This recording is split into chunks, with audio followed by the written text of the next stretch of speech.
जय हिंद दोस्तों, आपका हल एग्जाम में स्वागत है। मैं रविकांत। जैसा कि आप लोग को पता है कि हम आपके लिए आरओ एआरओ और यूपी पीसीएस दो एग्जाम को मेनली टारगेट करके आपको घटना चक्र का पूर्वावलोकन करा रहे हैं और हमने इसमें आपको एंशंट हिस्ट्री पूरी तरह से कंप्लीट करा दिया है। आज जो हमारा सेक्शन होगा ये मॉडर्न हिस्ट्री का होगा, ठीक है। तो आइए हम लोग सीधा स्टार्ट करते हैं अपनी क्लास में। ज़्यादा टाइम ना वेस्ट करते हुए सीधा हम लोग चलते हैं कहाँ पर, सीधा क्लास में चलते हैं, ठीक है। तो हमने यहाँ तक पूरी खत्म कर लिया है, ठीक। और जूम कर लिया जाए। हमने पाषाण काल, संदेह, वैदिक, बौद्ध, जैन, डेटाबेस हमने यहाँ तक पूर्व मध्यकाल तक समाप्त कर लिया। आज हमारा जो होगा मध्यकालीन भारत का स्टार्ट करेंगे हम लोग और इसको हम 5 से 6 लेक्चरों में कंप्लीट कर लेंगे, ठीक है। ज़्यादा टाइम नहीं लिया जाएगा, 5 से 6 लेक्चर में समझ लगेगा। तब ठीक है, आते हम लोग भारत पर मुस्लिम आक्रमण। कहाँ पर? भारत पर मुस्लिम आक्रमण। तो हम लोग स्टार्ट करते हैं मध्यकालीन भारत के इतिहास, ठीक है, मिडिवल हिस्ट्री। तो बिना टाइम वेस्ट के स्टार्ट करते हैं। और आप लोग सबसे पहले, अगर आप लोग हलो एग्जाम को सब्सक्राइब नहीं किए तो आप लोग सबसे पहले ये काम करेंगे कि आप लोग हलो एग्जाम को सब्सक्राइब करेंगे और आप अपने दोस्तों तक इसको जरूर शेयर करेंगे, ठीक। तो स्टार्ट करते हैं। मक्का। क्या? मक्का सऊदी अरब में स्थित है। यहीं पर 570 ईस्वी में इस्लाम धर्म के प्रवर्तक, तो जिसे माना जाता है हजरत मोहम्मद साहब का जन्म हुआ था। कब हुआ था? 570 ईस्वी में। इसी कारण यह स्थान मुस्लिम अनुयायियों का पवित्र तीर्थ स्थल है और इनकी मृत्यु 62 साल की अवस्था में, कितने 60 वर्ष की अवस्था में इनकी मृत्यु हो गई थी। ऋग्वेद में उल्लेखित भारत, भारत कबीले के नाम पर इस देश का नाम पड़ा भारत पड़ा, यानी कि इंडिया का जो नाम पड़ा भारत पड़ा था। किसके नाम पर? जो भरत कबीले के सरदार थे, ठीक है। परंपरा अनुसार दुष्यंत के पुत्र भरत नाम पर हमारे देश का नाम पड़ा है। कुछ विद्वानों के अनुसार ऋषभ देव के सबसे बड़े पुत्र भरत के नाम पर इस देश का नाम पड़ा। ईरानियों ने इस देश को हिंदुस्तान कहकर पुकारा था, यानी संबोधित किया था, और यूनानियों ने इसे इंडिया कहा था, ठीक है। हिंद अर्थात भारत की जनता के संदर्भ में हिंदू शब्द का सर्वप्रथम प्रयोग अरबों द्वारा किया गया था। किस द्वारा किया गया था? अरबों द्वारा। भारत पर पहला सफल मुस्लिम आक्रमण 712 ईस्वी में अरब आक्रमणकारी मोहम्मद बिन कासिम के नेतृत्व में हुआ था। किस कार्य में? मोहम्मद बिन कासिम। और अगर पूछता है कि सबसे मुस्लिम पहला आक्रमण किसने किया था, तो मोहम्मद बिन कासिम ने किया था, ठीक है। मोहम्मद बिन कासिम से पूर्व उबैदुल्लाह के नेतृत्व में एक अभियान दल भेजा गया था, परंतु वह पराजित हुआ और मारा भी गया था। इराक के हाकिम अल हज्जाज ने मोहम्मद बिन कासिम के नेतृत्व में अरबों को सिंध पर आक्रमण करने के लिए भेजा। भारी संघर्ष के बाद अरबों ने 712 ईस्वी में सिंध पर क्या किया? विजय प्राप्त कर ली। और उस समय सिंध का राजा कौन था? दाहिर था। फारसी ग्रंथ चचनामा से अरबों द्वारा सिंध विजय की जानकारी भी प्राप्त होती है। गजनी, गजनी वंश का संस्थापक कौन था? अल्पतगीन था। गजनी वंश का अन्य नाम यामनी वंश भी था। अल्पतगीन ने गजनी को अपना राजधानी बनाया और 1998 में मोहम्मद गजनी का शासक बना। मोहम्मद गजनी शासक बन गया। कहाँ का? अल्पतगीन, ठीक है। सर हेनरी एलियट के अनुसार महमूद ने भारत पर 17 बार आक्रमण किया। महमूद गजनवी ने भारत पर कितने बार आक्रमण किया? 17 बार भारत पर आक्रमण किया। और भीमदेव प्रथम, भीमदेव प्रथम 1022-1072 के शासनकाल में महमूद गजनवी में 1025-26 में सोमनाथ मंदिर को बेतहा इंतहा लूटा था, यानी कि यहाँ जितना सोना चांदी है सब लूट लिया गया था। महमूद गजनवी का चंदेलों पर प्रथम आक्रमण 10-1920 ईस्वी में हुआ था। उस समय चंदेल वंश का शासक विद्याधर था, जो अपने वंश का सर्वाधिक शक्तिशाली शासक था। यह अकेला ऐसा हिंदू शासक था जिसने मुसलमानों को सफलतापूर्वक प्रतिरोध किया। क्या किया? सफलतापूर्वक प्रतिरोध, यानी कि जबरदस्त लड़ाई किया। 1999 से लेकर 1027 ईस्वी के बीच महमूद गजनी ने भारत पर 17 बार आक्रमण किया था, परंतु इन आक्रमणों का उद्देश्य भारत में स्थायी मुस्लिम शासन की स्थापना नहीं करना था, बल्कि धन की लूटपाट करना मेन इसका उद्देश्य था, यानी कि यहाँ जितना हो सके माल लूट के ले जाओ, ठीक है। क्योंकि उस टाइम सोने की चिड़िया कहा जाता था इंडिया, तो सोना चांदी को रहता ही था। बगदाद के खलीफा अल कादिर बिल्लाह ने महमूद गजनबी को यामीन उद दौला और आमीन उल मिल्लाह की उपाधि प्रदान की थी। महमूद गजनबी शिक्षित एवं सुसभ व विद्वान एवं कलाकारों का सम्मान भी करता था। उसने अपने समय के महान विद्वानों को गजनी में क्या किया था, एकत्रित किया था। उसका दरबारी इतिहासकार उतबी था। कौन? हिस्टोरियन कौन था? उतबी था। उसने किताब उल यामनी अथवा तारीख ए यामनी नामक ग्रंथ की रचना भी की थी। ठीक है। इसके अतिरिक्त उसके दरबार में, यानी कि उसके अलावा, उतबी के अलावा भी और कई लोग थे। और कौन थे? उतबी के अलावा उसके दरबार में दर्शन, ज्योतिष और संस्कृत का उच्च कोटि का विद्वान अलबर्नी, तारीख सुख्तगीन का लेखक बैहाकी, जिसे इतिहासकार लेन पोल ने पूर्वी पेप्स की उपाधि भी दी थी। फारस का कवि उजारी, खुरसानी विद्वान तुसी और उनसूरी विद्वान असजदी और फारूकी प्रमुख व्यक्ति थे। ठीक है। ये आपका आता है इंपॉर्टेंट शाहनामा। तो शाहनामा का लेखक फिरदौसी था। कौन था? शाहनामा का लेखक फिरदौसी। यह महमूद गजनवी के दरबार का प्रसिद्ध विद्वान कवि था। इसे पूर्व के होमर की उपाधि दी जाती है। ईस्ट का होमर भी कहा जाता है। फरिश्ता या फिरिश्ता ने तारीख फरिश्ता या गुलशन ए इब्राहिम नामक किताब लिखी। इसका पूरा नाम मोहम्मद कासिम हिंदू शाह अस्तराबादी फरिश्ता था।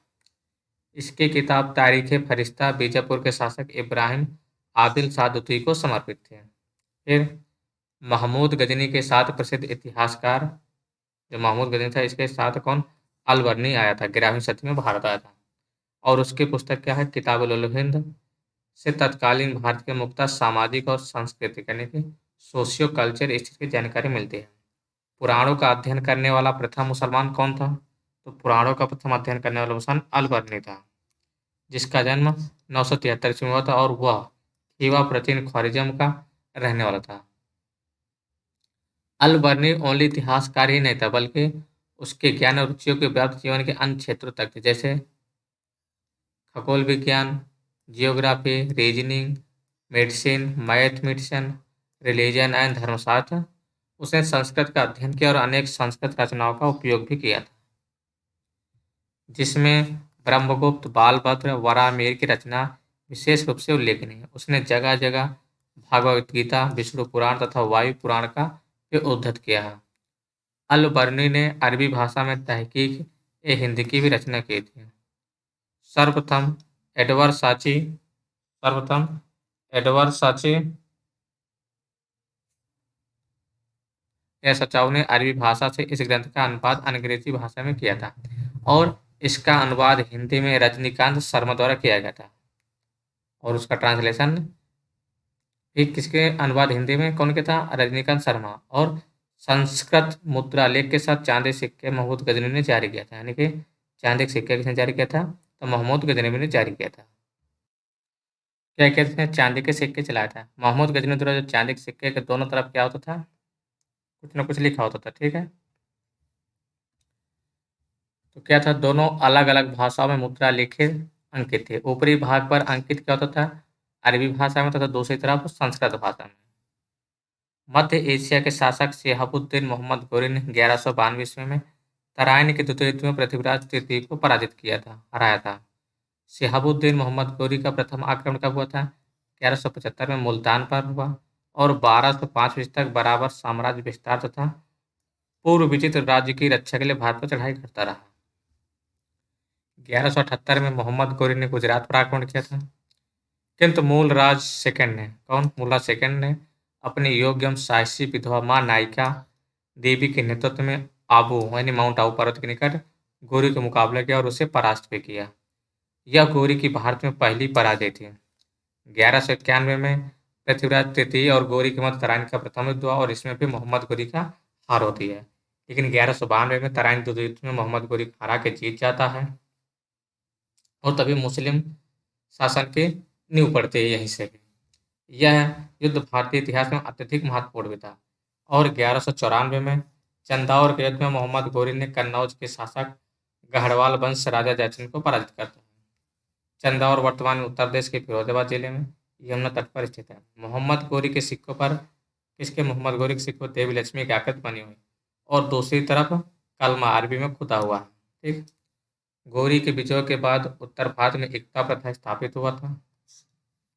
1192 उत्तरायण के द्वितीय युद्ध में कुतुबुद्दीन ऐबक ने महत्वपूर्ण भूमिका निभाई। वस्तुतः 1192 से 1206 ईस्वी तक उसने गौरी के प्रतिनिधि के रूप में उत्तरी भारत के विचित्र भागों का प्रशासन संभाला।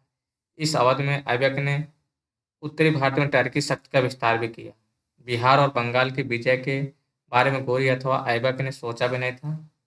इस कार्य को गौरी के एक साधारण दास इख्तियारुद्दीन मोहम्मद बिन बख्तियार खिलजी से बख्तियार खिलजी कहा जाता है।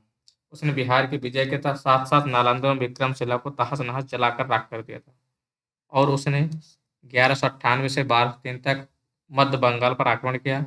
उस समय वहां का शासक कौन था? लक्ष्मण सेन था और लक्ष्मण सेन बिना युद्ध के ही वहां से भाग निकला, जिसके कारण राजा के अनुपस्थिति में पूरा बंगाल पर तहस नहस लूट अच्छी खासी हुई और राजा के अनुपस्थित वहां के जितने नगर है आत्मसमर्पण कर दिए थे। लक्ष्मण सेन ने भागकर पूरी बंगाल में शरण ली और वहीं कुछ समय तक शासन करता रहा।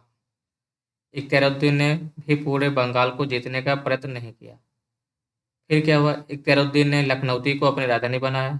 प्रोफेसर हबीबी के अनुसार टर्की के हबीबी के अनुसार टर्कों के द्वारा उत्तर पश्चिम के विजय ने क्रमशः शहरी क्रांति और ग्रामीण क्रांति को जन्म दिया, अर्थात अर्बन और रूरल। ठीक। अब आते हैं हम लोग क्वेश्चनों पर। क्वेश्चन पर आते हैं सीधा। क्या है?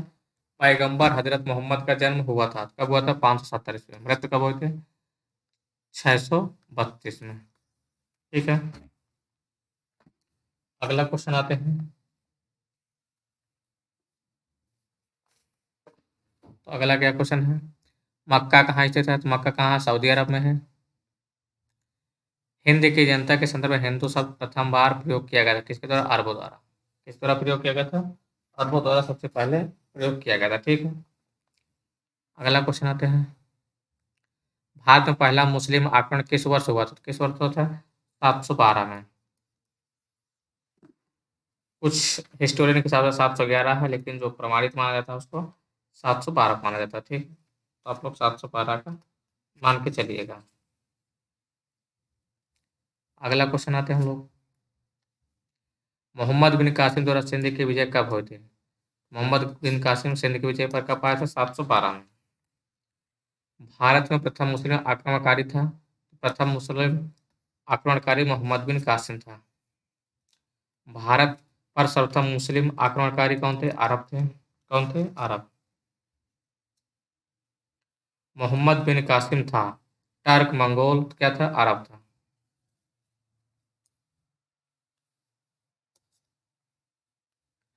चचनामा के अनुसार 6वीं शताब्दी 7वीं वर्ष में राजधानी क्या थी? क्या थी? अरोड़। क्या थी? अरोड़ थी। ठीक है।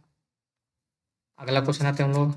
इनमें से कौन गजनी इनमें से कौन गजनी राजवंश का संस्थापक था? कौन था? अल्पतगीन था। महमूद गजनी ने भारत पर 17 बार आक्रमण किया, बिल्कुल करेक्ट है। वो भारत में स्थायी मुस्लिम शासन की स्थापना कर रहा था, ये गलत है। उसका मेन मकसद क्या था? लूटपाट। तो एक सही है, दूसरा गलत हो जाएगा। ठीक है। अगला क्वेश्चन। निम्न में कौन चंदेल शासक महमूद गजनी से पराजित नहीं हुआ? तो विद्याधर थे। किस चंदेल राजा ने महमूद गजनी को सामना किया था? कौन किया था? विद्याधर ने। महमूद गजनी का दरबारी इतिहासकार कौन था? उतबे। शाहनामा का लेखक फरिश्ता किसके दरबार में समझ गए? तो शाहनामा का लेखक कौन था? फिरदौसी था। फरिश्ता नहीं था, फिरदौसी थे। क्वेश्चन गलत दिया। ठीक है। शाहनामा का लेखक फिरदौसी हो जाएगा। पुराणों का अध्ययन करने वाला प्रथम मुसलमान था, कौन था वो? अल-बर्नी था। आगे आते हैं हम लोग। महमूद गजनी के साथ भारत आने वाला प्रसिद्ध इतिहासकार कौन था? वो अल-बर्नी। जिसने क्या लिखा था, किताबुल हिंद। अल बर्नी भारत में आया था 11वीं शताब्दी में, किसके, मोहम्मद गजनवी के साथ। किसके साथ आया था, मोहम्मद गजनवी के साथ। मोहम्मद गजनवी के साथ भारत आने वाला मुस्लिम विद्वान कौन था, अल बर्नी था। आगे क्वेश्चन आते हैं हम लोग। निम्नलिखित में से किसने निम्नलिखित में किसने महमूद गजनी के हमले के बाद सोमनाथ मंदिर का पुनः निर्माण कराया था, तो भीमदेव था। भीमदेव ने पुनः निर्माण कराया था।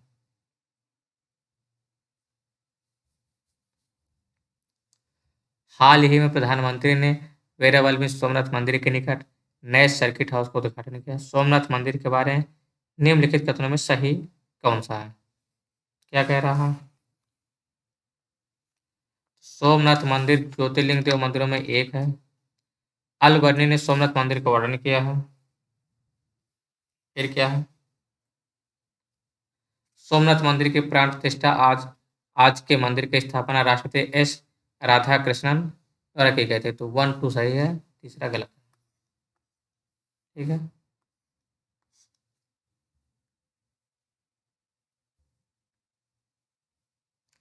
किसी ने एक तरफ संस्कृत मुद्रा लेख के साथ चांदी के सिक्के निर्मित किया, कौन था?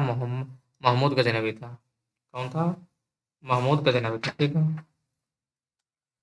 अगला क्वेश्चन आता है।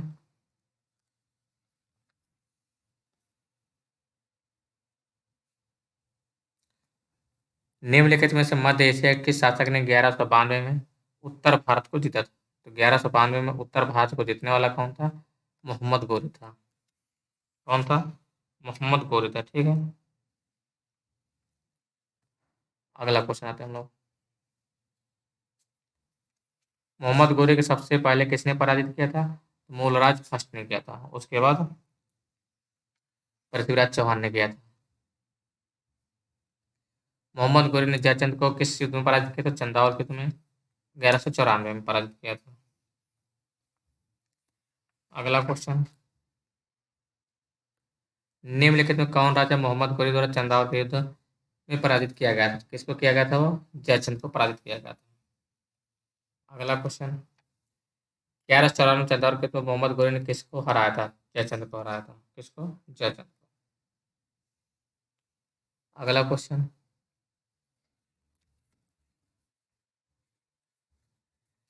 युद्ध जिसमें भारत में मुस्लिम शक्ति की स्थापना हुई था, कौन सा हुआ था? वो तराइन के द्वितीय 1192 में पृथ्वीराज चौहान एंड मोहम्मद गोरी के मध्य हुआ था। निम्नलिखित नामों को कालक्रम में व्यवस्थित करना है। मोहम्मद गोरी, महमूद गजनवी, तैमूर, चंगेज खां। इससे सबसे पहले आ जाएगा ये। फिर कौन आ जाएगा आपका?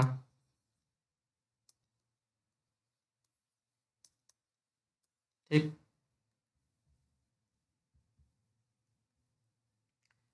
किस मुस्लिम शासक के सिक्कों पर देवी लक्ष्मी की आकृति बनी थी? कौन था? वह मोहम्मद गोरी था। भारत में मोहम्मद गोरी ने किसके प्रथम अख्ता प्रदान किया था? किसको अख्ता प्रथम प्रदान किया था? कुतुबुद्दीन ऐबक को। मोहम्मद गोरी के किस दास ने बंगाल एवं बिहार पर विजय प्राप्त की थी? तो वो था बख्तियार खिलजी था, जिसने नालंदा और विक्रमशिला बिहार को तहस नहस कर डाला था। बिहार का प्रथम मुस्लिम विजेता कौन था? क्या आ जाएगा? बख्तियार खिलजी। बिहार में टर्क सत्ता का वास्तविक संस्थापक कौन था? किसका? टर्क। टर्क सत्ता का वास्तविक संस्थापक कौन था? बख्तियार खिलजी।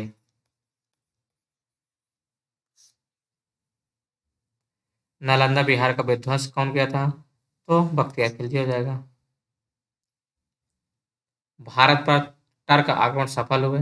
उत्तर भारत में राजनीतिक एकता नहीं थी। दोनों स्टेटमेंट सही है और कारण कथन भी सही है।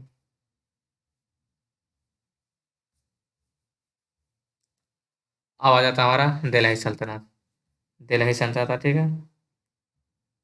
तो दिल्ही सल्तनत में कई शासक हुए हैं, तो उनको आज हमको पूरा डिटेल देखना है। ठीक।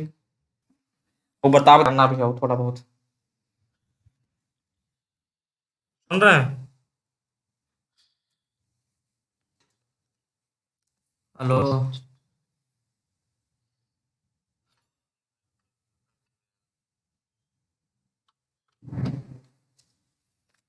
क्लास आ रिकॉर्ड कर रहे थे तब हमके देखा जा क्या कर रहे हैं आप।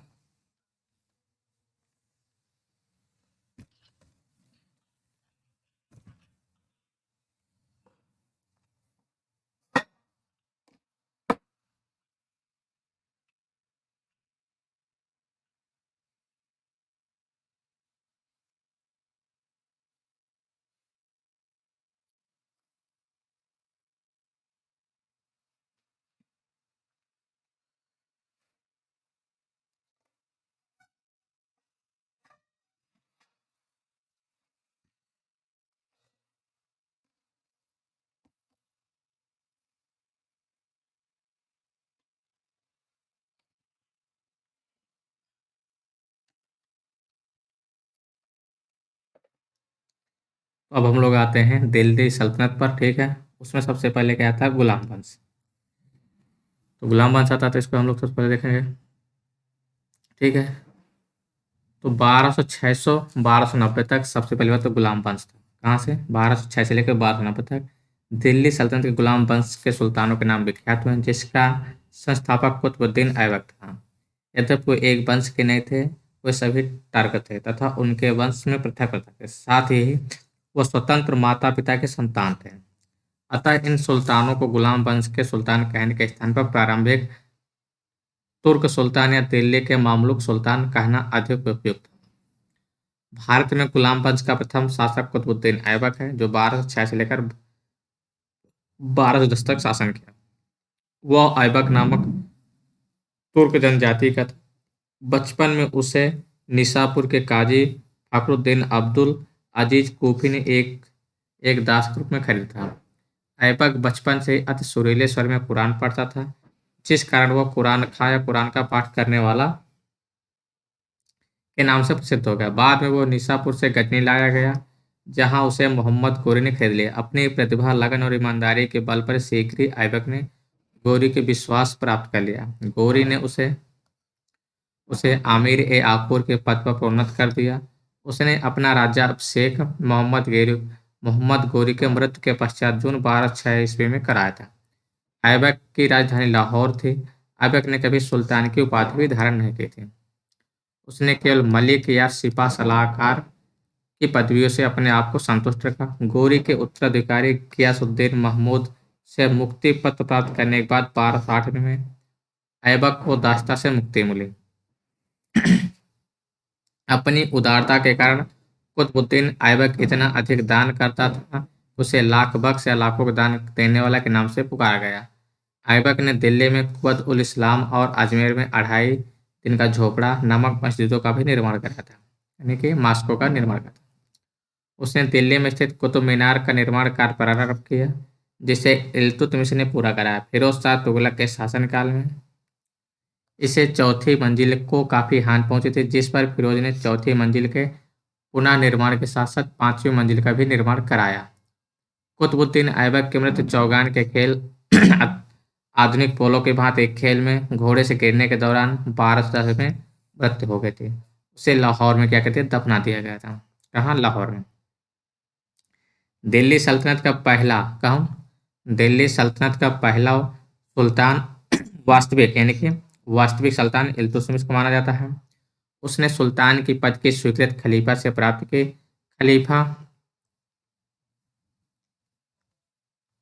खलीफा ने इल्तुतमिश के शासन की पुष्टि उसे सारे क्षेत्र में कर दी जो उसने विजित किया, और उसे सुल्तान ए आजम की उपाधि प्रदान की गई।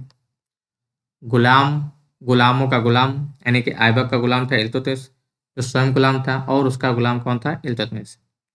तो इल्तुतमिश का गुलाम को गुलाम भी कहा जाता था। इल्तुतमिश इलबरी जनजाति का तुर्क था। सुल्तान बनने से पहले वो बदायूं का सूबेदार था। 1205 या 6 में खोखर जाति की विद्रोह को दबाने के लिए किए गए अभियान में मोहम्मद गोरी और ऐबक का साथ था। युद्ध में उसने साहस और कौशल का परिचय दिया, जिससे प्रभावित होकर इल्तुतमिश को मोहम्मद गोरी ने इल्तुतमिश को दास्ता से मुक्त करने का आदेश दिया। मंगोल नेता चंगेज खां भारत के उत्तरी पश्चिमी सीमा पर इल्तुतमिश के शासनकाल में आया था। चंगेज खां किसके टाइम पर आया था? इल्तुतमिश के शासनकाल में आया था। चंगेज खां के प्रकोप से रक्षार्थ ख्वारिज़म शाह का पुत्र जलालुद्दीन मकबरनी सिंध नदी तक पहुंचा था। संभवतः चंगेज खान ने इल्तुतमिश के पास अपने दूत भेजे थे कि वह मकबरनी को सहायता न करे, अतः इल्तुतमिश ने उसकी कोई सहायता नहीं की। और जब मकबरनी 1224 ईस्वी में भारत से चला गया तो इस समय का समाधान हो गया। नहीं, इस समस्या का क्या हो गया? समाधान हो गया, क्योंकि उस टाइम का चंगेज का खोखार क्या था? चीफ कमांडर था, जो कि कहीं भी जाता था विजित कर गया था। इल्तुतमिश ने एवं बाढ़ पर बिहार शरीफ एवं बाढ़ पर अधिकार कर राजमहल की पहाड़ियों में तेलिया गढ़ी के समीप हिसामुद्दीन एवाज को पराजित किया। एवाज ने इल्तुतमिश की अधीनता स्वीकार कर ली। इल्तुतमिश ने एवाज के स्थान पर मलिक जानी को बिहार का सूबेदार नियुक्त किया। इल्तुतमिश ने ही भारत में सल्तनत काल में सर्वप्रथम शुद्ध अरबी सिक्के चलवाए। क्वेश्चन पूछ सकता है कि शुद्ध अरबी के सिक्के किसने चलवाए थे? तो इल्तुतमिश बताया जाएगा। सुल्तान युग के दो महत्वपूर्ण सिक्के चांदी चांदी के टंका एवं तांबे के जित्तल उसने आरंभ किए तथा सिक्कों पर टकसाल का नाम लिखवाने की परंपरा शुरू की थी। 1229 ईस्वी में इल्तुतमिश को बगदाद के खलीफा से खिलअत का प्रमाण पत्र प्राप्त हुआ, जिससे इल्तुतमिश वैध सुल्तान और दिल्ली सल्तनत का स्वतंत्र राजा बन गया, तो राज्य बन गया। ठीक है। इब्न बतूता कौन? इब्न बतूता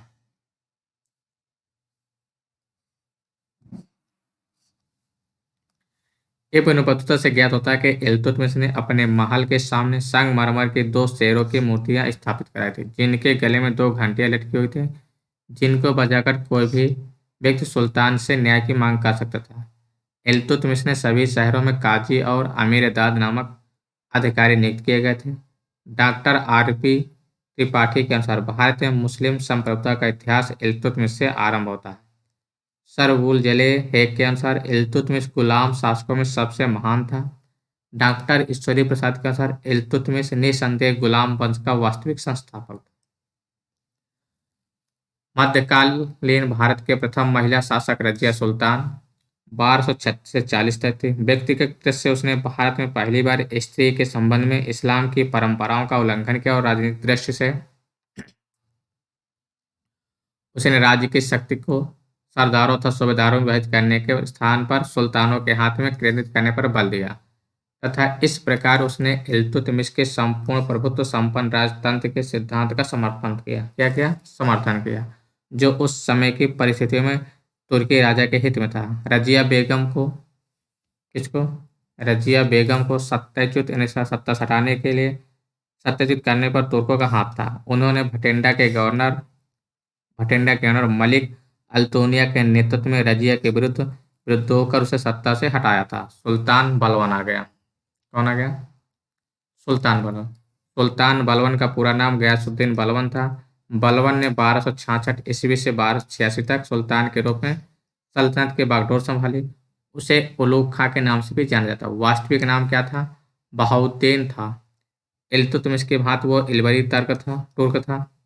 बलवन बचपन में ही मंगोलों द्वारा पकड़ लिया गया था, जिन्होंने उसे गजनी में बसरा के निवासी ख्वाजा जमालुद्दीन के हाथों क्या कहते बेच दिया था। अनंतर 1232 ईस्वी में उसे दिल्ली लाया गया, जहां इल्तुतमिश ने 1233 में ग्वालियर विजय के पश्चात उसे खरीदा। उसकी योग्यता से प्रभावित होकर इल्तुतमिश ने उसे खासदार का पद दिया। रजिया के काल में वह अमीर शिकार के पद पर पहुंच गया। रजिया के विरुद्ध षड्यंत्र में उसने तुर्की सरदारों का साथ दिया। फलस्वरूप बहराम शाह के सुल्तान बनने के बाद उसे अमीर आखूर का पद मिला। बदरुद्दीन रूमी की कृपा से उसे रेवाड़ी की जागीर मिली। फिर क्या हुआ? मसूद शाह को सुल्तान बनाने में उसने तुर्की अमीरों का साथ दिया, जिसके फलस्वरूप उसे हांसी के सूबेदारी दी गई। और 1249 ईस्वी में बलवन ने अपनी पुत्री हुजैदा का विवाह सुल्तान नसरुद्दीन से किया। इस अवसर पर उसे उलूग खां की उपाधि और नायाब ममलियाकत का पद दिया गया। फिर क्या हुआ? 1266 ईस्वी में बलवन दिल्ली की राजगद्दी पर आसीन हुआ। कब बना? 1266 में बैठा। ठीक है। बलवन के विषय में कहा जाता था उसने रक्त और लहू की नीति अपनाई थी। किसकी? रक्त और लहू की नीति अपनाई थी। फिर बलवन के राजत्व सिद्धांत की दो मुख्य विशेषताएं थी। प्रथम, सुल्तान का पद ईश्वर के द्वारा प्रदत्त होता है, और द्वितीय, सुल्तान का निरंकुश होना आवश्यक है। बलवन ने बलवन ने फारस के लोक प्रतिष्ठित वीरों से प्रेरणा लेकर अपना राजनीतिक आदर्श निर्मित किया था। उनका अनुकरण करते हुए उसने राजत्व की प्रतिष्ठा को उच्च सम्मान दिलाने को प्रयत्न किया। राजा को धरती पर ईश्वर का प्रतिनिधित्व यानी नियामत एक खुदाई माना गया। उसके अनुसार मान्य मर्यादा में केवल पैगंबर के बाद है। राजा जिल्ले अल्लाह या जिल्ले इलाही अर्थात ईश्वर का प्रतिबिंब है। वह दिल्ली का प्रथम सुल्तान था जिसने राजत्व संबंधी सिद्धांत की स्थापना की। उसने अपने पुत्र बुगरा खां से कहा था, सुल्तान का पद निरंकुशता का सजीव प्रतीक है। बलवन ने ईरानी बादशाहों की कई परंपराओं को अपने दरबार में आरंभ किया। उसने सेजदा यानी भूमि पर लेटकर अभिवादन करना, सेजदा और पाबोस सुल्तान के चरणों को चूमना की रीतियों आरंभ किए। उसने अपने दरबार में प्रतिवर्ष फारसी त्योहार नौरोज बड़े शान शौकत के साथ मनाने की प्रथा आरंभ की थी। मंगोलों से मुकाबला करने के लिए बलों ने एक सैन्य विभाग दीवाने अर्ज सैन्य विभाग का नाम क्या था? दीवाने अर्ज इंपॉर्टेंट है की स्थापना की थी। बलों ने अपना सेना मंत्री दीवाने अर्ज इमादुल मुल्क को बनाया था, जो अत्यंत ईमानदार और परिश्रमी व्यक्ति था। बलवन ने उसे वजीर के आर्थिक नियंत्रण से मुक्त रखा ताकि उसे धन की कमी ना हो। अब आते हैं क्वेश्चन आंसर पर। ठीक, इस टॉपिक है गुलाम वंश के, इसी से आते हुए क्वेश्चन। क्या एक गुलाम वंश का संस्थापक कौन था? तो गुलाम वंश का संस्थापक किसे माना जाता है? कुतुबुद्दीन ऐबक को। और वास्तविक संस्थापक इल्तुतमिश को माना जाता है। ठीक, गुलाम वंश का प्रथम शासक कौन था? कुतुबुद्दीन ऐबक था। दिल्ली सल्तनत का कौन सुल्तान लाख बख्श के नाम से जाना था?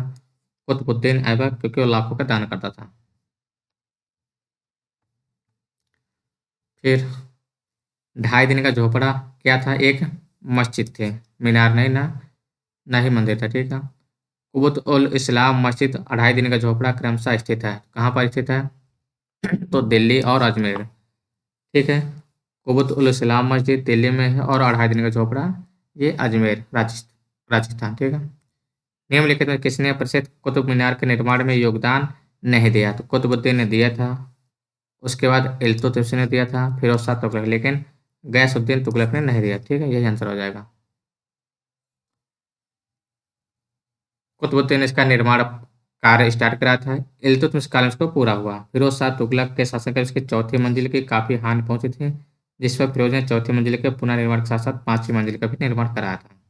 ठीक, अगला क्वेश्चन, कुतुब मीनार किसके द्वारा पूरा किया गया था? किसके द्वारा पूरा किया था? इल्तुतमिश के द्वारा। कुतुबुद्दीन ऐबक की राजधानी क्या थी? लाहौर थी। यहीं इसको दफनाया भी गया था जब मर गया था। ठीक है, सुल्तान कुतुबुद्दीन ऐबक की मृत्यु कैसे हुई थी? जब चौगान खेलते हुए उसकी मृत्यु हो गई थी। ठीक, निम्नलिखित किसने दिल्ली को सल्तनत की राजधानी के रूप में स्थापित किया? यानी दिल्ली को सल्तनत की राजधानी के रूप में स्थापित किया। तो क्या हो जाएगा इसका आंसर? कुतुबुद्दीन ऐबक, इल्तुतमिश, उसके बाद क्या है आपका? रजिया और मुइजुद्दीन घोरिद। क्या हो जाएगा? इल्तुतमिश हो जाएगा। ठीक है, क्योंकि उसके टाइम पर तो लाहौर थे ऐबक के टाइम पर। दिल्ली का वो प्रथम सुल्तान कौन था जिसने नियमित सिक्के जारी किए तथा दिल्ली को अपने साम्राज्य की राजधानी घोषित किया? तो वो था इल्तुतमिश। कौन था? इल्तुतमिश। जित्तल और टंका इसने स्टार्ट किया था। इल्तुतमिश के राजकाल में सल्तनत की राजधानी क्या थी? दिल्ली।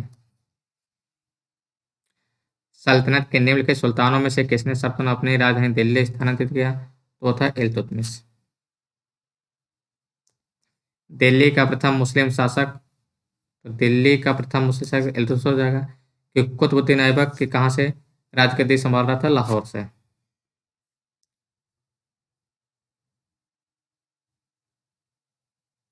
मुस्लिम शासक जिसका साम्राज्य दारुल इस्लाम का एक भाग माना जाता था, तो दारुल इस्लाम का एक भाग इल्तुतमिश था। ठीक है, इल्तुतमिश ने 1229 में बगदाद के खलीफा इल्तुतमिश के खिलाफत प्रदान की, जब सल्तनत सैद्धांतिक रूप से बगदाद के खलीफा के अधीन दारुल इस्लाम का एक भाग बन गया। गुलामों का गुलाम किसे कहा जाता था? तो इल्तुतमिश था, क्योंकि गोरी का गुलाम ऐबक था और ऐबक का गुलाम इल्तुतमिश था। ठीक। इल्तुतमिश का प्रतिद्वंदी नहीं था। कौन नहीं था इसमें? ये मलिक अल्तुनिया नहीं था, ये कुतुबुद्दीन ऐबक का था। निम्नलिखित में से कौन मध्यकालीन भारत के प्रथम महिला शासकिया बनी थे? वो रजिया सुल्तान। ठीक है, कौन थी? रजिया सुल्तान थे। अगला क्वेश्चन आते हैं हम लोग। मंगोल पर आक्रमणकारी चंगेज खान भारत के उत्तरी पश्चिम सीमा पर निम्न किसके काल में आया था? वो इल्तुतमिश के टाइम पर आया था। किसके टाइम पर आया था? इल्तुतमिश के टाइम पर आया था मंगोल आक्रमणकारी चंगेज खान। ठीक है। दिल्ली का सुल्तान मंगोल नेता चंगेज खां का समकालीन था, तो कौन हो जाएगा? इल्तुतमिश। जब क्वेश्चन पूछने के तरीके घुमा दिया, सेम क्वेश्चन है लेकिन घुमा फिरा के पूछ रहा है। ठीक है, तो अगर आप लोग अच्छे से नहीं पढ़े तो कर नहीं पाएंगे, इसलिए आप लोग अच्छे से पढ़िएगा, तो 3 बार वीडियो भी देखिएगा अगर हो सके। किसके शासनकाल में मंगोल प्रथम बार सिंधु तट पर देखे गए थे? मंगोल प्रथम बार तो इल्तुतमिश के। और खासकर जो लोग 24 और 25 का देना चाह रहे हैं एग्जाम, 24 का थोड़ा नज़दीक आ गया पीछे का, लेकिन जो लोग 25 का देना चाह रहे हैं वो लोग इस वीडियो कम से कम 2-3 बार देख सकते हैं अच्छे से। चंगेज खां के अधीन मंगोलों ने भारत पर आक्रमण किया, तो तो इल्तुतमिश के शासनकाल में चंगेज खां आया था, लेकिन आक्रमण पूरा तरह से नहीं हुआ। ठीक है। चंगेज खान का मूल नाम क्या था? तो तेमुचिन था, तेमुचिन। ठीक। अगला क्वेश्चन आते हैं। क्या अगला क्वेश्चन हमारा? इल्तुतमिश के शासनकाल में चंगेज खान भगोड़े ख्वारिज़म युवराज की खोज में सिंधु नदी तक पहुंचा था। यस। मोहम्मद बिन तुगलक के शासनकाल में तैमूर ने मुल्तान पर अधिकार किया था और सिंधु नदी पर आक्रमण किया। गलत है।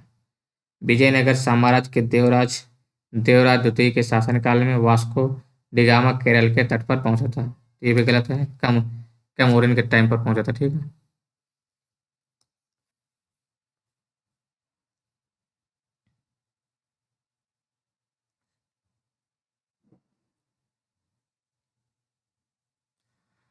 इल्तुतमिश ने बिहार में अपना प्रथम सूबेदार नियुक्त किया था। किसने? इल्तुतमिश ने। किसको किया था? मलिक जानी को। ठीक है, किसको किया था? मलिक जानी को। रजिया बेगम को सत्याच्युत करने में किसका हाथ था? तो उसमें टर्कों का हाथ था, तुर्क का। ठीक है, तुर्कों का। दिल्ली के सुल्तान बलौन का पूरा नाम था, तो बलौन क्या पूरा नाम था? गयासुद्दीन बलौन था। अगला क्वेश्चन आते हैं। दिल्ली के कुल दिल्ली के किस सुल्तान के विषय में कहा गया है कि उसने रक्त एवं और लौह की नीति अपनाए थे? तो रक्त एवं लौह की नीति अपनाने वाला बलवान था। कौन था? बलवान था। ठीक है। किस दिल्ली सल्तनत ने रक्त एवं लौह की नीति अपनाए थे? क्या हो जाएगा? बलवान। यही सिजदा भी स्टार्ट कराया था। ठीक है। और पापोस। नीचे दिए गए 2 वक्तव्य। ठीक है। बलवान ने अपने शासन को शक्तिशाली बनाया और सारी सत्ता अपने हाथ में केंद्रित कर ली। वह उत्तरी पश्चिमी सीमा को मंगोल आक्रमण से सुरक्षित रखना चाहता था। तो दूसरा स्टेटमेंट सही है। ठीक है। और पहला विषय, लेकिन दोनों का रीजन एक दूसरे का सही नहीं है। अपनी शक्ति को समेकित करने के बाद बलवान ने भव्य उपाधि धारण की थी। किसकी उपाधि धारण की थी? जिले इलाके के, यानी कि गौड़ के बाद दूसरा नंबर इसी का आता है। ठीक है। वह प्रथम मुस्लिम शासक कौन था जिसने शासन के सिद्धांत थ्योरी ऑफ किंगशिप,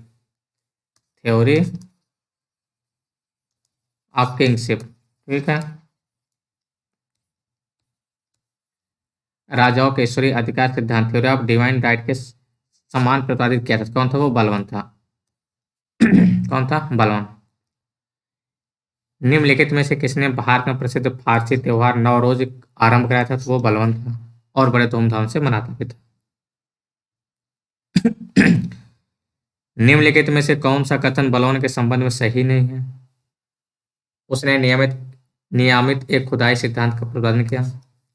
इसने इक्तादारी व्यवस्था प्रारंभ की थी। तो इक्तादारी व्यवस्था इसने नहीं किया था, गोरी ने किया था। तो यह स्टेटमेंट सही हो जाएगा।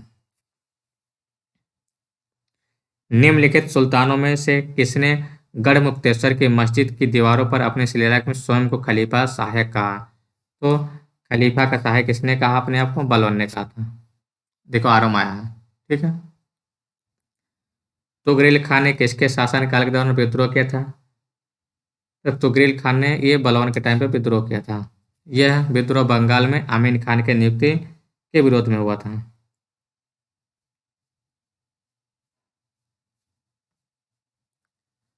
तो यहीं से गुलाम वंश खत्म हो रहा, ठीक है। अब आगे आ जाएगा क्या हमारा? खिलजी डायनेस्टी। कौन से? गुलाम के बाद खिलजी डायनेस्टी। इसको भी देख लेते हैं, ठीक।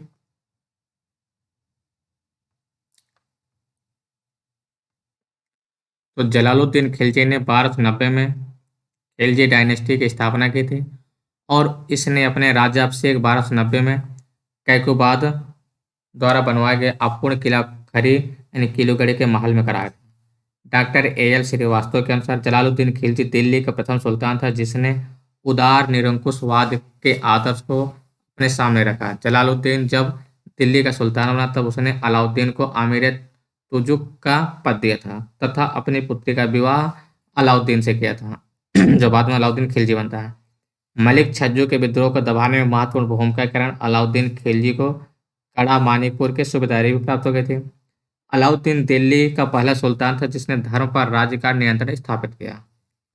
धर्म पर राज्य का नियंत्रण स्थापित किया, इंपॉर्टेंट है, मार्क करिए आप लोग। इसने अपने आप को यामीन उल खिलाफत नासिरी अमीर उल मुमनिन बताया। वह उलेमा वर्ग के प्रभाव से मुक्त रहा। अलाउद्दीन खिलजी एक महत्वाकांक्षी सुल्तान था जिसने सिकंदर सानी अर्थात द्वितीय सिकंदर की उपाधि धारण की और उसे अपने सिक्कों पर अंकित कराया। अलाउद्दीन का प्रसिद्ध सेनापति जफर खां मंगोल के विरुद्ध लड़ता हुआ मारा गया जो अपने समय का श्रेष्ठ और साहसी सेनापति था। पद्मनी, जिसे पद्मावत कहा जाता है, लिखी गई बुक राणा रतन सिंह की पत्नी थी। अलाउद्दीन खिलजी के मेवाड़ की राजधानी चित्तौड़ पर आक्रमण के दौरान राणा रतन सिंह की मृत्यु हो जाने के कारण रानी पद्मिनी ने जौहर कर लिया था। पद्मिनी की कहानी के आधार पर 1540 में मलिक मोहम्मद जायसी, कौन राइटर है, मलिक मोहम्मद जायसी द्वारा लिखित काव्य पुस्तक पद्मावत है।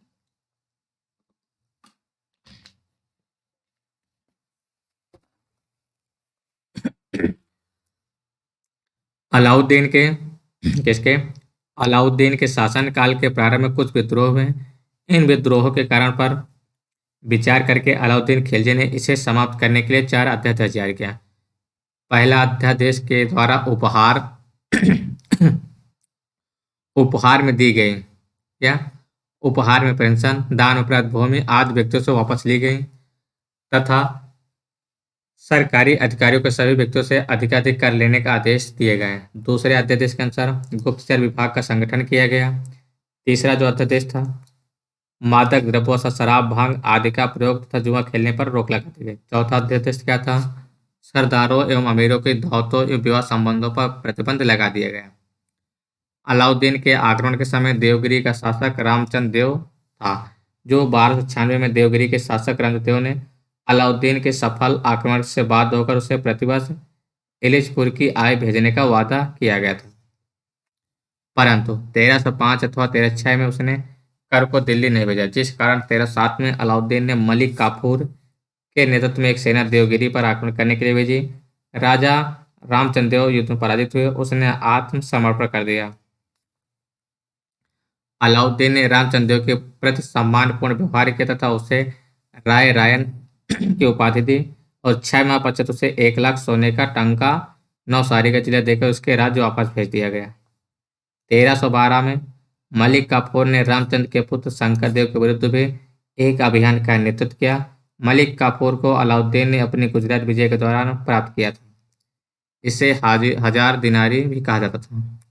अलाउद्दीन पहला सुल्तान था जिसने भूमि की पैमाइश कराकर लगान वसूल कराना आरंभ किया था, जो आज नपाई होती है।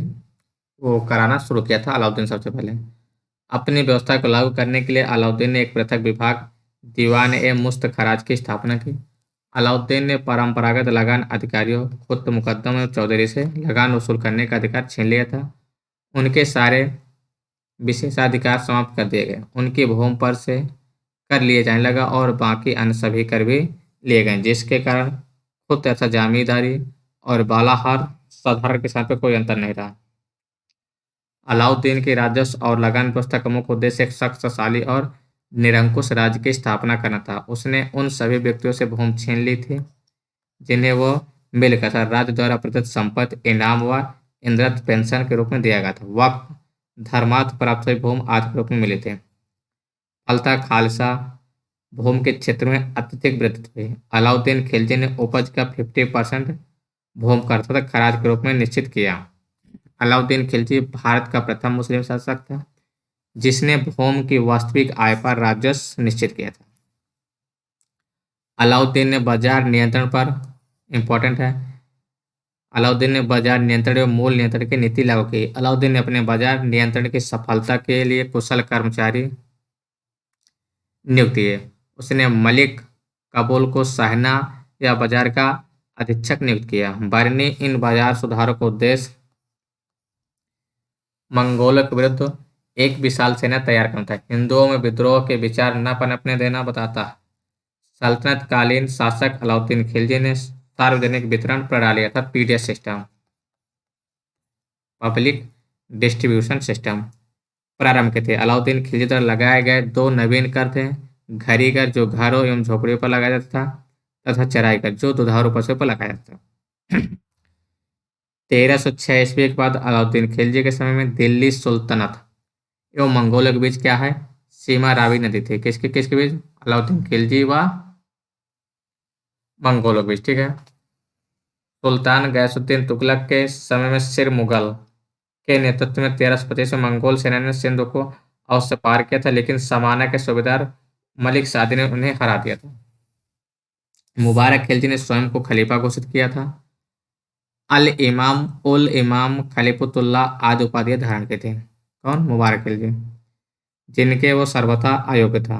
नसरुद्दीन खुसरू शाह 15 अप्रैल से 7 सितंबर 1320 तक हिंदू से परिचित होकर मुसलमान था। इसने अपने नाम का खुतबा पढ़वाया था तथा पैगंबर का सेनापति के उपाधि ग्रहण किए थे। इसके विरोधी ने इसे इस्लाम का शत्रु और इस्लाम खतरे में का नारा दिया था। ठीक है। क्वेश्चन देख लेते हम लोग। कौन सुल्तान नया धर्म चलाना चाहता था किंतु उलेमा लोगों का ने विरोध किया था। कौन था वो अलाउद्दीन खिलजी। दिल्ली के किस सुल्तान ने सिकंदर सानी की मनोपात धारण की थी तो वो था अलाउद्दीन खिलजी।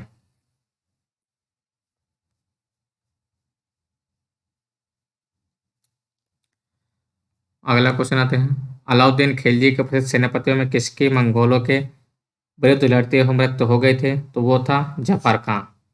कौन था जफर खां। रानी पद्मिनी का नाम अलाउद्दीन के चित्तौड़ विजय से जोड़ा जाता है। उनके पति का नाम क्या था तो राणा रणजीत सिंह था। सॉरी राणा रतन सिंह था। रणजीत सिंह नहीं रतन सिंह। आप लोग पद्मावत मूवी भी देखे होंगे उसमें दिखाया गया पूरा।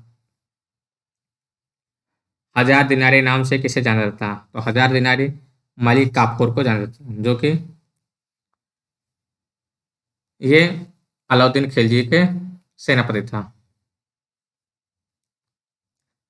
अलाउद्दीन के दक्षिण अभियान धन प्राप्ति के अभियान था। यह दक्षिण राज्यों को कब्जे में करना चाहता था।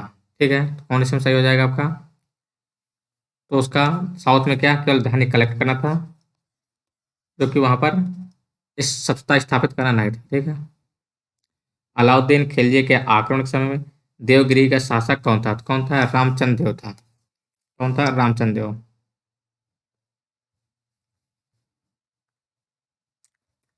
कूट को मिलाना है। क्या करना है मिलाना है। चित्तौड़ राणा रतन सिंह हो जाएगा। ठीक है। उसके बाद आपका देवगिरी तो राजा राय रामचंद्र हो जाएगा। तो इसे बी का क्या हो गया 4। बी का 4 किस में दिखे है बी का 4 और सी का 2। टीका कहाँ है? चित्तौड़, बीकापुर, सी का 2 तो किसी से ऐसी भी है, तो डी नंबर ऑप्शन सही हो जाएगा। ठीक है, ए का क्या हो जाएगा? हमीर देव और गुजरात कर्णदेव। ठीक, अलाउद्दीन खिलजी के निम्नलिखित विजयों का कालक्रम अनुसार व्यवस्थित करना है, यानी कि उनको टाइम पीरियड कैसे लगाना है। ठीक है, तो रणथंभौर, गुजरात, वारंगल, चित्तौड़। सबसे पहले हो जाएगा गुजरात। ठीक है, फिर उसके बाद आपका हो जाएगा रणथंभौर, देन उसके बाद चित्तौड़, फिर वारंगल। ठीक है, तो हो जाएगा 2143। अगला क्वेश्चन आता है हम लोग, ये मैप दिया हुआ। ठीक है, मानचित्र में नीतीश मार्ग अनुसरण अपने सैन्य अभियानों में किसने किया था? तो किसने किया था? वो मलिक काफूर ने। ये जो रूट अपना गया है, ये किसने किया था? मलिक काफूर ने। ठीक है, किस सुल्तान के काल में खालसा भूम अधिक पैमाने पर विकसित हुए? तो वो था अलाउद्दीन खिलजी के टाइम पर। किस सुल्तान के बारे में कहा जाता है उसने भूमकर को 50 उत्पादन का 50% तक कर दिया था? तो वो था अलाउद्दीन खिलजी ने। कौन था? अलाउद्दीन खिलजी। ठीक, सुल्तान जिसने बढ़ाकर राजस्व भू राजस्व 50% कर दिया। सेम क्वेश्चन, किस सुल्तान ने जमीन में फसल की नपाई का आधा राजस्व के रूप में दावा किया? सेम क्वेश्चन है। ठीक है, तो क्या हो जाएगा? अलाउद्दीन खिलजी। निम्न कथनों पर विचार कीजिए। अलाउद्दीन खिलजी समझ देता है, उसने कृषि जमीनों की पैमाइश के बाद जमीन की मालगुजारी पर वसूल की। उसने लगान व्यवस्था को अपनी पूरी सल्तनत में लागू किया। उसने प्रांतों के गवर्नर के अधिकारों का समाप्त किया। ठीक है, तो इसमें कौन कौन सा हो जाएगा? 1 और 3। प्रांतों को समाप्त किया और लगान वसूल किया। अलाउद्दीन खिलजी ने दिल्ली में मूल नियंत्रण लागू किया था, यानी बाजार नियंत्रण लागू किया था। सही है, वह दिल्ली में अपने राजभवन के निर्माण में लगे हुए कारीगरों को कम वेतन देना चाहता था। तो दूसरा क्या है? गलत है। ठीक है,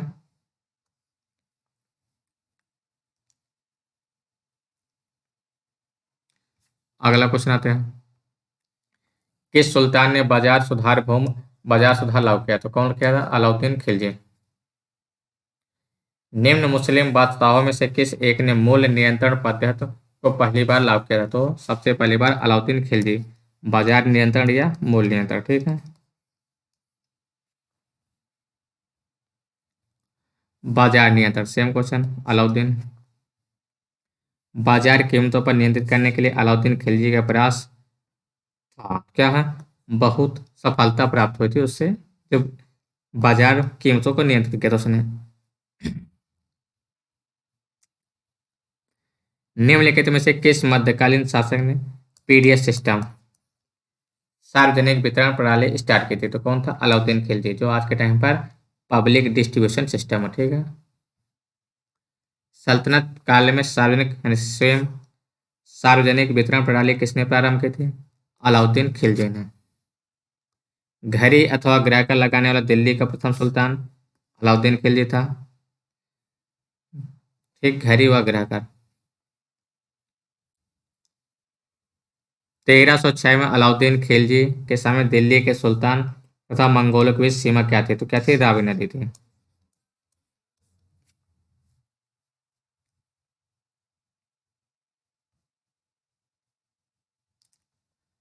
भारत पर पहला मंगोल आक्रमण जलालुद्दीन खिलजी के राज्यकाल में। गलत है, अलाउद्दीन खिलजी के राज्यकाल में एक मंगोल आक्रमण दिल्ली तक आ पहुंचा और उस शहर पर घेरा डाल दिया।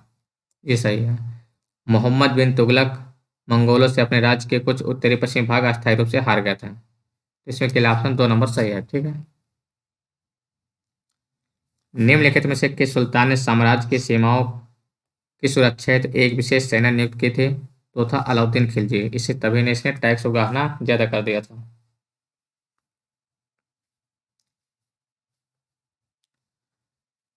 अब क्या करना है? सुमित जो सही सुमित ने उसको मिलान करना। ठीक है, देवगिरी शंकर देव सही है, रामचंद्र देव का पुत्र था। वारंगल ये गलत है, ये भी देवगिरी का था। ठीक है, वो सब सही है, बी नंबर ऑप्शन सही हो जाएगा।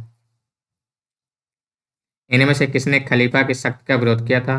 तो खलीफा की सख्त का विरोध इनमें से कोई नहीं है, तो क्या हो जाएगा, नानाबीच हो जाएगा। ठीक है। दिल्ली सल्तनत के किस शासक ने अपने आप को खलीफा घोषित कर दिया था? तो कौन था? मुबारक खिलजी, खिलजी डायनेस्टी का शासक था।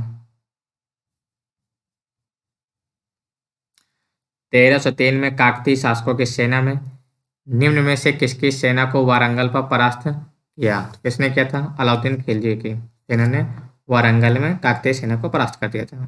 तो यहाँ से खिलजी डायनेस्टी भी समाप्त होती। ठीक है। तो आज यहीं तक हम लोग देखते हैं। खिलजी और गुलाम हमने देख लिया। ठीक है। और मुस्लिम साम्राज्य का स्थापना देख लिया, ने इंडिया में कैसे इंटर किया है। 3 टॉपिक हमने देख लिए हैं। तो आज के हम लोग यहीं पर क्लास समाप्त कर रहे हैं। तो आप लोग कमेंट करके बताइए कि आपको क्लास कैसी लगी। अगर क्लास आपको अच्छी लगी हो तो क्लास को लाइक करेंगे, सब्सक्राइब करेंगे और शेयर जरूर करेंगे। तो क्लास में समाप्त कर रहे हैं। धन्यवाद दोस्तों। ठीक। अगला टॉपिक हमारा इसी के बाद आएगा। ठीक। तुगलक डायनेस्टी।